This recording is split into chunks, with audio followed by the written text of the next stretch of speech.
오늘 하나님께서 우리에게 주신 말씀은 구약성경 욥기 23장 1절에서 12절까지 말씀입니다. 욥이 대답하여 이르되 오늘 내게 반항하는 마음과 근심이 있나니 내가 받은 재앙이 탄식보다 무거움이라. 내가 어찌하면 하나님을 발견하고 그의 처소에 나아가랴. 어찌하면 그 앞에서 내가 호소하며 변론할 말을 내 입에 채우고 내게 대답하시는 말씀을 내가 알며 내게 이르시는 것을 내가 깨달으랴. 그가 큰 권능을 가지고 나와 더불어 다투시겠느냐? 아니로다. 도리어 내 말을 들으시리라. 거기에는 정직한 자가 그와 변론할 수 있은즉 내가 심판자에게서 영원히 벗어나리라. 그런데 내가 앞으로 가도 그가 아니 계시고 뒤로 가도 보이지 아니하시며 그가 왼쪽에서 일하시나 내가 만날 수 없고 그가 오른쪽으로 돌이키시나 배울 수 없구나. 그러나 내가 가는 길을 그가 아시나니 그가 나를 단련하신 후에는 내가 순금같이 되어 나오리라. 내 발이 그의 걸음을 바로 따랐으며 내가 그의 길을 지켜 치우치지 아니하였고 내가 그의 입술의 명령을 어기지 아니하고 정한 음식보다 그의 입의 말씀을 귀히 여겼도다. 아멘. 방금 읽은 말씀 마지막에 내가 정한 음식보다 그의 입의 말씀을 귀히 여겼도다 라고 했는데 오늘 이 말씀을 그렇게 듣고 사모하며 영혼의 양식으로 삼으시기를 바랍니다. 여러분, 욥기는 어려운 성경이지만은 그러나 중간중간에 정말 주옥 같은 보석 같은 말씀들, 성구들이 있습니다. 신학적으로는 욥기 16장 19절이죠. 지금 나의 증인이 하늘에 계시고 나의 중보자는 높은 데 계시니라 라는 고백과 또 19장 25절에 내가 알기에는 나의 대속자가 살아계시니 마침내 땅 위에 서실 것이라. 이런 말씀은 예수 그리스도를 예표하는 보석과 같은 말씀이고요. 또 하루아침에 모든 재산을 잃고 자녀들마저 세상을 떠났다는 그 청천벽력과 같은 소식을 들은 욥이 겉옷을 찢고 머리털을 밀고 땅에 엎드려 예배하며 했던 고백. 내가 모태에서 알몸으로 나와 싸운즉 또한 알몸이 그리로 돌아갈지라. 주신 이도 여호와시요 거두신 이도 여호와시니 여호와 이름이 찬송을 받으실지어다. 여러분, 이 고백도 놀라운 고백이죠.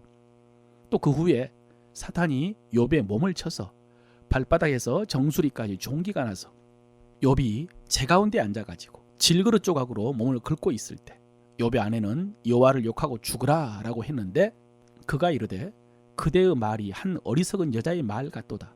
우리가 하나님께 복을 받았은즉 화도 받지 아니하겠느냐 하고 이 모든 일에 욥이 입술로 범죄하지 아니하리라. 여러분, 이 고백도 놀라운 고백이 아닙니까? 그런데 욥기에서 가장 유명한 말씀은 아마 오늘 읽은 욥기 23장 10절 말씀일 것 같습니다. 내가 가는 길을 그가 아시나니 그가 나를 단련하신 후에는 내가 순금같이 되어 나오리라. 예전에는 정금같이 그랬죠. 정말 주옥 같은 말씀입니다. 그런데 여러분, 제가 이번에 이 말씀을 묵상하면서 깜짝 놀랐습니다. 여러분, 우리가 말씀을 묵상하다 보면 가끔 오랫동안 알고 있었던 그 성경의 뜻이 그게 아니었구나, 잘못 알고 있었구나, 이런 것을 깨닫는 경우가 있는데 오늘 이 말씀이 그렇다는 사실을 발견했기 때문입니다. 어제 처음으로요. 이렇게 유명한 말씀, 이렇게 중요한 말씀을 그동안 잘못 알고 있었습니다. 그동안 성경 공부나 설교할 때 이 말씀을 이 한 구절만 인용한 경우가 많았고요. 또 욥기 23장 전체를 읽을 때도 통독하며 읽느라고 자세히 읽지 못하고 넘어가서 그랬던 것입니다. 여러분, 지금 욥은 우리가 묵상할 때 주님의 십자가가 생각날 만큼 그렇게 극심한 고난을 겪고 있습니다. 그런데 욥은 그 이유를 모릅니다. 자신이 하나님으로부터 이런 징계를 받는 이유를 모릅니다.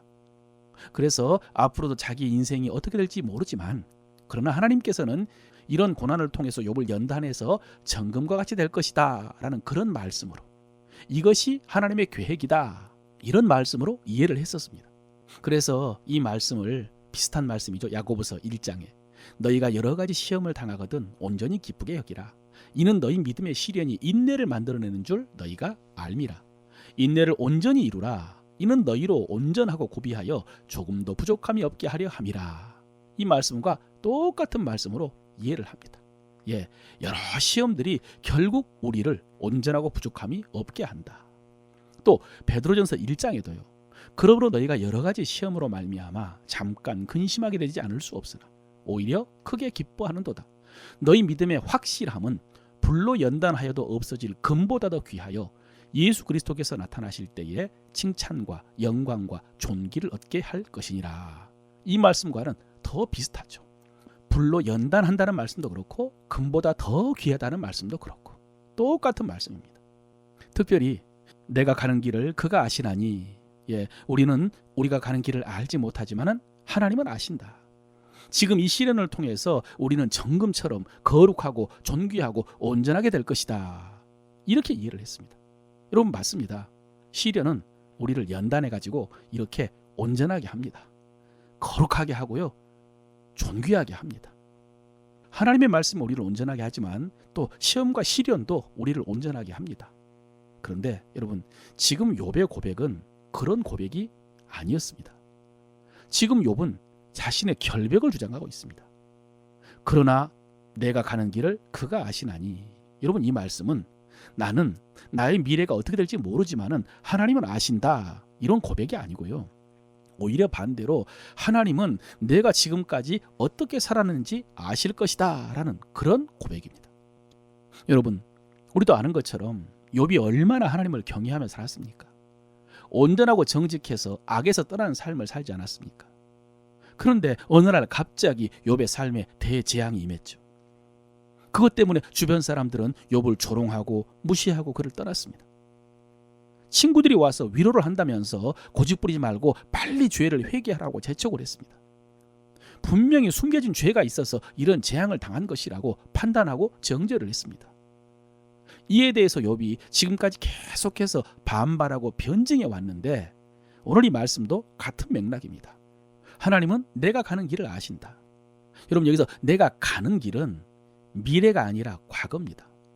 지금까지 내가 살아온 길입니다. 하나님은 내가 지금까지 어떻게 살아왔는지 다 아신다. 그래서 지금 재앙을 당하고 있지만은 이 재앙을 통해서 나를 시험하신 후에 나의 의의를 다 밝혀주실 것이다. 그런 고백입니다.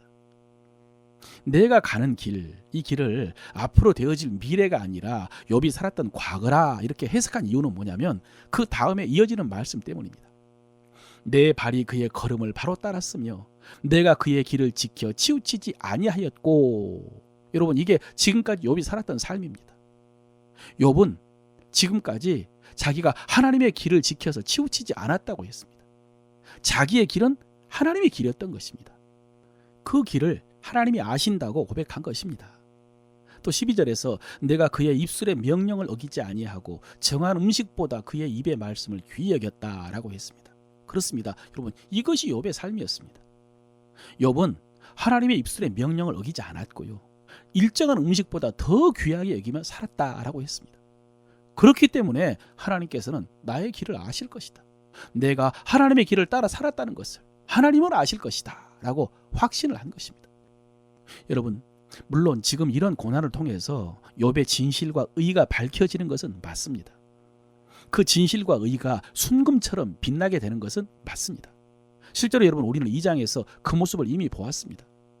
처음에 사탄이 욥에게서 모든 재산과 자녀들을 빼앗아갔지만 욥은 원망하지 않았고요. 그래서 하나님께서 사탄에게 네가 내 종 욥을 주의하여 보았느냐, 그와 같이 온전하고 정직하여 하나님을 경외하며 악에서 떠난 자가 세상에 없느니라. 네가 나를 충동하여 까닭없이 그를 치게 하였어도 그가 여전히 자기의 온전함을 굳게 지켰느니라. 여러분, 이것이 고난을 통해서, 단련을 통해서 욥의 진실과 의의가 정금처럼 드러난 것입니다.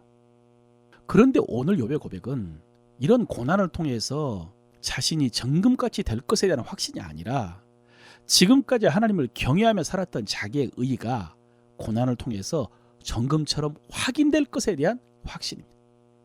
그리고 미래의 달라진 모습에 대한 확신이 아니라 과거 자신이 살아온 삶에 대한 확신입니다. 이해하시겠습니까? 그러므로 여러분, 우리는 오늘 이 말씀을 통해서 위로가 아니라 도전을 받아야 됩니다. 하나님께서 우리의 미래를 다 아시고 정금 같은 그 길로 인도하신다는 위로가 아니라 우리는 하나님의 눈앞에서 부끄러움이 없는 삶을 살아야 한다라는 도전으로 받아야 됩니다.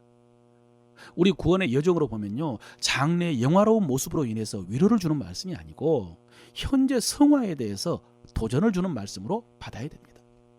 특별히 내가 정한 음식보다 그의 입의 말씀을 귀히 여겼다라는 고백은 우리에게 도전한 바가 큽니다. 왜냐하면 이것이 오늘 욥을 욥되게 한 경건이기 때문입니다. 하나님께서 사탄에게조차 자랑하고 싶으셨던 그 욥의 신앙의 기초가 바로 이것이기 때문입니다. 내가 정한 음식보다 그의 입의 말씀을 귀히 여겼다. 여러분, 지난 주일에 주신 말씀 중에 마지막 종말의 때에 주님이 가장 먼저 경고하신 것이 미혹인데요.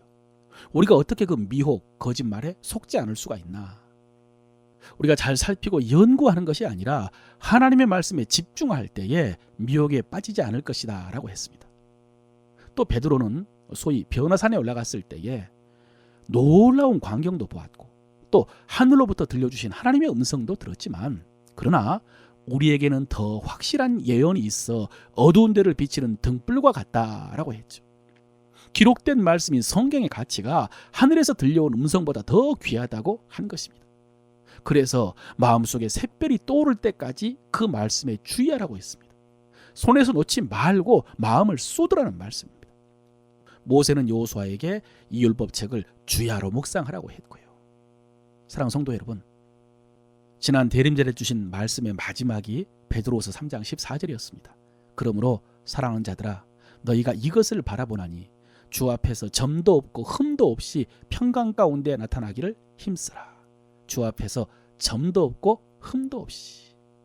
이를 위해서 오늘 욥의 고백으로 도전을 받으면서 하나님의 말씀을 하루 세 끼 식사하는 것보다 더 귀히 여기는 여러분 되시기를 바랍니다.